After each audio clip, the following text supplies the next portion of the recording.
My personal connection with this farm started 20 years ago. I started caretaking this property, and then a year after that, I moved in next door and raised my 2 daughters there. So pretty much all the memories with them are here at this farm. We cultivate cannabis, medical cannabis. This is what we do. This is my passion in my life. It's what I like to do. The Denmark Creek project started, I believe it was back in 2000, between 2006 and 2009. We worked on the phase 1 right at the confluence of Anderson Creek and Denmark Creek. That was our starting place. And then in 2015, we got some more funding. During that process, we came up and we saw what's behind me, this failed fish ladder and the concrete channel and the off-stream pond. This is like an urban stream project in the middle of a very rural watershed. So I was completely shocked to see all of this cement work that is here in the stream. So in this situation, where we are here on the Cornejo Mendoza property, there's a multi-generation family that lives here.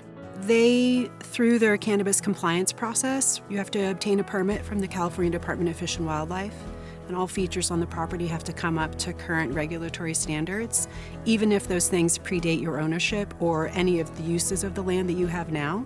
So for example, the fish ladder is not in any way connected to their cultivation practices, but just by the fact that it's here, they have to address it. And that is a really costly fix for any current landowner to manage. The biggest challenge was the whole concrete in the creek. The fish ladders were deteriorated.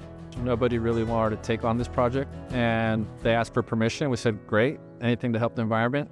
The Mendocino County RCD and I had already been working on another grant-funded project and thought this would be a great candidate to, again, go for funding from the Cannabis Restoration Grant Program to do true aquatic habitat improvement and also benefit a local land-based cultivator. The Anderson Creek subbasin is one of 5 major subbasins in the Navarro.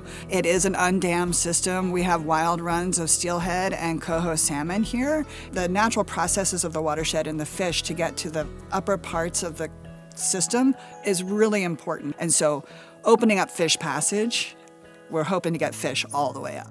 The primary thing we're doing here is bringing back a stream channel to full function. This is a planning grant, so we're going to assess, develop a number of alternatives, walk those through a technical advisory committee, and then determine which one is the best alternative to go forward with. I think it could look like the pond that's behind us. I'm literally 10 feet above my head is the pond berm. So most likely that earthen dam being removed and the fish ladder being removed and the channel restored. Cannabis Restoration Grant Program funding has probably moved this project up by 5 or 10 years.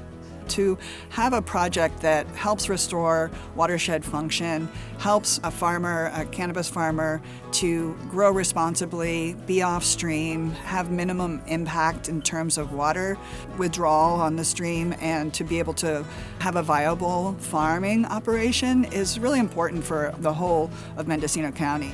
I remember when I was a kid, I used to come visit family that actually lived here, and I remember fish were actually swim up all the way. I'd hope to see a really beautiful working ecosystem where the fish can come back upstream, spawn, and just create more life out here.